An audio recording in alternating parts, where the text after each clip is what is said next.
Hello everybody, welcome back to yet another vlog. இன்னைக்கு வந்து ஐட்டினரியில் Chinese temple போகலாம் அப்படின்னு பிளானு. ஓகே, இயர் எண்டுனால டெம்பிள் போகலாம் அப்படின்னு பிளான் பண்ணோம்.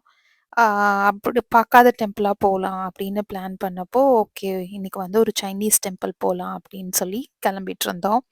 So starting with the breakfast, அதே மெனு தான் திரும்ப திரும்ப. செம்ம போரிங்காக இருக்கும். டெய்லி வந்து இந்த மஃபின்ஸ் இந்த மாதிரி இருக்கிற ஐட்டம்ஸ் மட்டும் தான் சேஞ்ச் பண்ணுவாங்க. மற்றபடி அங்கே இருக்கிற நான்வெஜ் அதெல்லாம் எதுவுமே நமக்கு செட் ஆகாது. அந்த ஃப்ளேவர்ஸ் எல்லாம் சுத்தமாக செட் ஆகாது. ஸோ ஆஸ் யூஷுவல் வந்து பிரெட் அண்ட் எக்ஸ் ஸ்க்ராம்பிள்டு, அதுக்கப்புறம் கெலாக்ஸ் அண்ட் ஃப்ரூட்ஸ், அதுதான் பிரேக்ஃபாஸ்ட்டு. ஸோ சாப்பிட்டுட்டு அப்படியே கிளம்ப ஆரம்பிச்சிட்டோம். ஒரு சூப்பர் சன்னி டே இன்னைக்கு. கிட்டத்தட்ட ஒரு 10 நாளா அப்படியே மழை குளிர்னு ஃப்ரீமான்ட்ல பார்த்துட்டு எல்ஏல வந்து நல்ல சன்னி டேவா இருந்தது. டிரைவும் ரொம்ப சூப்பரா இருந்தது. அது சுத்தி இருக்கிற மவுண்டெயினோட டாப்லலாம் அழகா ஸ்னோ இருந்தது. ஆனா நல்ல ஒரு பிரைட்டான டே. ஸோ இப்போ வந்து அந்த சைனீஸ் டெம்பிளுக்கு தான் போய்கிட்டு இருக்கோம்.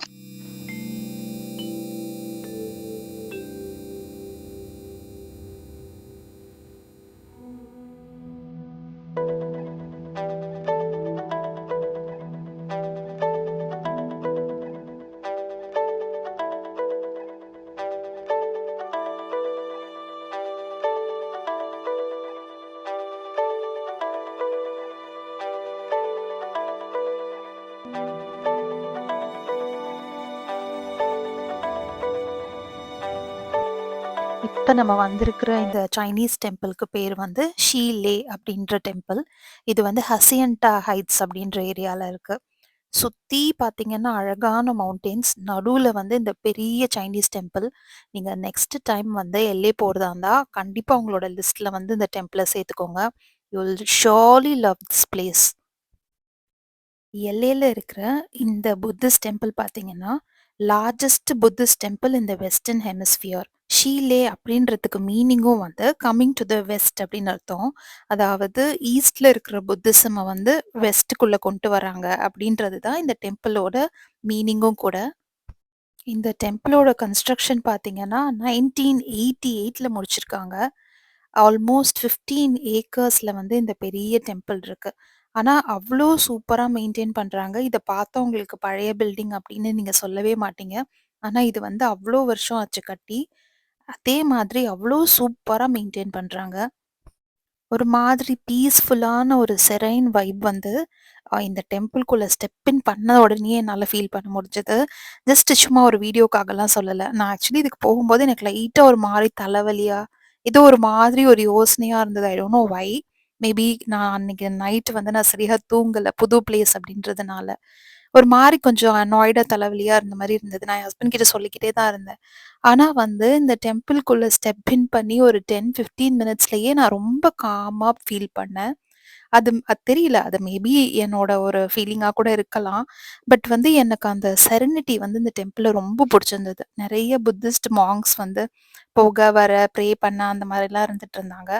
ரொம்ப ரொம்ப ஒரு ஒரு மனசு அமைதின்றது வந்து உடனே கிடைச்ச மாதிரி இருந்தது இந்த பிளேஸ்ல. நியூ இயர் வரப்போறதுனால அது ரிலேட்டடா நெறைய டெக்கரேஷன் வச்சிருந்தாங்க.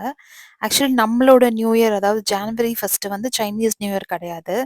அவங்களுக்கு வந்து நமக்கு பொங்கல் வர டயத்த ஒட்டி அந்த ஜான்வரி 2nd வீக் அந்த மாரி டைம்ல வரும் நியூ இயர். ஸோ அதுக்கான டெக்கரேஷன்ஸும் இந்த டெம்பிள்ல பண்ணிட்டு இருந்தாங்க. ஆல்சோ வந்து இங்க இந்த கோல்டு கலர்ல ஒரு ட்ரீ இருக்குல்ல, இது வந்து போதி மரம் மாதிரி ஒரு மினியேச்சர் மாரி வச்சிருந்தாங்க. ஆ அந்த புத்தருக்கு வந்து இங்க தான் வந்து என்லைட்மென்ட் கிடைச்ச மாதிரி. அது எல்லாரும் அத டச் பண்ணிட்டு போனாங்க. அது ஒரு லக் மாதிரி. ஆல்சோ இந்த மரம் வந்து symbolises the wisdom, purity and enlightenment. அது வந்து ஒரு ரொம்ப ஸ்பிரிச்சுவலான விஷயமா இருந்ததுனால எல்லாரும் இத தொட்டு கும்பிட்டுட்டு போயிட்டு இருந்தாங்க. சரின்னு நாங்களும் அத டச் பண்ணி ப்ரே பண்ணிக்கிட்டோம். ஆல்சோ ஏதாவது இந்த மாதிரி நான் பார்க்காத ஒரு பிளேஸ்க்கு புதுசா போனேன்னா, அத தெரிஞ்சுக்கிறதுக்காக அங்க ஏதாவது இந்த மாதிரி எழுதி வச்சிருக்கிற போர்டோ, இல்ல அத பத்தின ஹிஸ்டரியோ, இல்ல மியூசியமோலாம் இருந்துச்சுன்னா, நான் அத ரொம்ப இன்ட்ரெஸ்ட்டா போய் படிப்பேன். ஆ அதுல நான் படிச்ச ஒரு இம்பார்ட்டன்ட் ஃபேக்ட், இந்த கோயில்ல வந்து நீங்க எங்க நுழைஞ்சாலுமே ஒரு 3 என்ட்ரன்ஸ் வச்சிருப்பாங்க. ஸ்டெப்ஸா இருக்கட்டும், ஒரு லாங் ஸ்டெப்ஸா இருந்தாலும் அத 3ஆ பிரிச்சிருப்பாங்க. அதுக்கு என்ன அது எது எது ரெப்ரசன்ட் பண்ணுது அப்படின்னு சொன்னா, 3 ஜுவல்ஸ் ஆஃப் புத்திசம்மா. அது வந்து ஒண்ணு வந்து புத்தா த டீச்சர், இன்னொன்னு வந்து தர்மா அவங்க சொல்லி தர அந்த டீச்சிங்ஸு, இன்னொன்னு வந்து சங்கா அப்படின்னு சொல்லிட்டு அவங்களோட அந்த கம்யூனிட்டி. அதனால வந்து இங்க நீங்க பெரிய பெரிய கோயிலா இருந்தாலுமே, அது வந்து ஒரு 3 பார்ட்டிஷனா பிரிச்சு படி ஏறி போற மாதிரி வச்சிருப்பாங்க. அது உள்ள இருக்க ஸ்டாச்சூஸ் வந்து வீடியோ எடுக்க வந்து பெர்மிஷன் கிடையாது. இது வந்து எப்படின்னா, அப்படியே ஸ்டெப் பை ஸ்டெப்பா கோயில் ஒரு 3 லேயரா பிரிஞ்சு உள்ள போகும். அந்த ஃபர்ஸ்ட் லேயர்ல ஓகே. அது எல்லாமே நீங்க ஷூட் பண்ணிக்கலாம். பட் அதுக்கு அடுத்து போறதுலலாம் வந்து அந்த ஸ்டாச்சூஸ காட்டக்கூடாது. அத தாண்டி ஒண்ணு உள்ள போகும். அங்க வந்து அவங்களே கர்டன் மாதிரி போட்டு க்ளோஸ் பண்ணி வச்சிருப்பாங்க. நீங்க அதுக்குள்ள உட்காந்து எவ்வளோ நேரம் வேணா மெடிடேட் பண்ணிட்டு வரலாம். அதே மாதிரி அங்க வந்து மாங்க்ஸ் வந்து பிரேயர்ஸ் நடத்துவாங்க. போத் இங்கிலீஷ்லயும் நடக்கும் அண்ட் ஆல்சோ மேண்ட்ரின்லயும் நடக்கும். ஒரு டைமிங் மாதிரி வச்சு வச்சு ஒருத்தர் வந்து வந்து பூஜை பண்ணிக்கிட்டே போயிட்டுருப்பாங்க. அங்க நம்மளும் உட்காந்து ப்ரே பண்ணி எவ்வளோ நேரம் வேணா மெடிடேட் பண்ணிட்டு வரலாம்.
ஸோ, அந்த ஷீலே டெம்பிள் முடிச்சுட்டு, பக்கத்தில தான் ஹோட்டல் ரூம் இருந்தது. அதனால போயிட்டு, அ சும்மா வந்து மெக்டில லஞ்ச் சாப்பிட்டு ஃப்ரெஷ் ஆயிட்டு, அ எஜிப்டியன் பில்டிங்னு ஒரு ஸ்பாட் ஒண்ணு இருக்கு அப்படின்னு சொல்லிட்டு பார்த்தேன். ஸோ, அதுக்கு போலாம் அப்படின்னு சொல்லிட்டு கிளம்பி வந்தோம். வர வர இந்த Instagramல வந்து ஒரு சில ஃபுட் பிளேஸஸ் போய் பார்த்துட்டு நம்ம சாப்பிட்டோம்னா படு மொக்கையா இருக்கும்ல. அந்த மாதிரி வந்து எனக்கு இது ஃபீல் ஆச்சு. இது ஏதோ அந்த ரீல் பார்த்தப்போ, இது ஏதோ பயங்கரமான பிளேஸ் போல அப்படின்னு நெனச்சேன். ஆக்சுவலா போய் பார்த்தா இது ஒண்ணுமே இல்ல. இது வந்து எஜிப்டியன் ஸ்டைல் கல்ச்சர்ல வந்து ஒரு ரெஸ்டாரண்ட் ஒண்ணு கட்டிட்டு இருக்காங்க. அதுவும் வந்து அந்த ரெஸ்டாரண்ட் வந்து கன்ஸ்ட்ரக்ஷன் இன்னும் முடியல. ஆ அது அந்த பில்டிங் தான் வந்து எஜிப்டியன் பில்டிங் அப்படின்னு சொல்லி போட்டிருந்தாங்க. இது என்னடா இது இத பார்க்கறதுக்கா இவ்ளோ தூரம் வந்தோம் அப்படின்னு இருந்தது. எங்கள மாதிரியே நெறைய பேர் வந்து மொக்க வாங்குனாங்க போல. சரி ஓகே வந்ததும் வந்துட்டோம். அதையும் பார்த்துட்டு போவோம் அப்படின்னு நெனச்சு பண்ணிட்டு இருந்தோம். பார்த்தா அதுல வந்து ஒரு தல ஒண்ணு உடைஞ்சு போயிருந்தது. ஸோ அத வந்து ரிப்பேர் பண்றதுக்கு ஆளுங்க வந்து அத வந்து ஃபிக்ஸ் பண்ணிட்டு இருந்தாங்க. அதே மாரி எல்லாருமே அப்படியே சுத்தி பார்த்துட்டு இருந்தாங்க. ஸோ நாங்களும் அப்படியே கொஞ்ச நேரம் அங்க டைம் ஸ்பெண்ட் பண்ணிட்டு வந்தோம். நானும் ஒரு வேள நான் தான் வந்து தப்பா பார்க்குறேனோ! உள்ள ஏதாவது பிளேஸ் இருக்கும். இது ஒரு வேள என்ட்ரன்ஸா இருக்கும். அப்படின்னு நெனச்சு நானும் சுத்தி சுத்தி பார்த்துட்டு வந்தேன். பார்த்தா என்ன மாதிரியே சுத்தி சுத்தி நெறைய பேர் பார்த்துட்டு இருந்தாங்க. அவங்க என்கிட்ட கேட்டாங்க, "இதுதான் வந்து அ எஜிப்டியன் பில்டிங்கா? இவ்ளதானா?" அப்படின்னு கேட்டாங்க. "ஆமா, அவ்வளதான் போல. நானும் அத தான் தேடி வந்தேன்." அப்படின்னு சொல்லிட்டு. சரின்னு வந்ததுக்கு எல்லாருமே அங்கங்க நின்னு ஒரு ஃபோட்டோஸ் எடுத்துட்டு அப்படியே கிளம்பிட்டு இருந்தாங்க. அந்த டோருமே லாக்டா இருந்தது. மேபி நெக்ஸ்ட் டைம் எல்லை விசிட் பண்ணா இந்த ரெஸ்டாரண்ட்க்கு கண்டிப்பா போணும் அப்டின்னு டிசைட் பண்ணோம். ஏன்னா, அது ஃபுல்லாவே ஏதோ இன்டீரியர்லேருந்து எல்லாமே வந்து எஜிப்டியன் கல்ச்சர்ல வரப்போது. ஆல்சோ ஃபுடும் வந்து அந்த மாரி இருக்க போதுன்னாங்க. சரி ஓகே மேபி நெக்ஸ்ட் டைம் வந்தா எக்ஸ்ப்ளோர் பண்ணலாம் அப்டின்னு சொல்லிட்டு, அப்டியே கொஞ்சம் ஷூட் பண்ணிட்டு கெளம்பிட்டோம்.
And so that's it for the video. Thank you so much for choosing to watch this vlog. See you in the next vlog. Bye bye.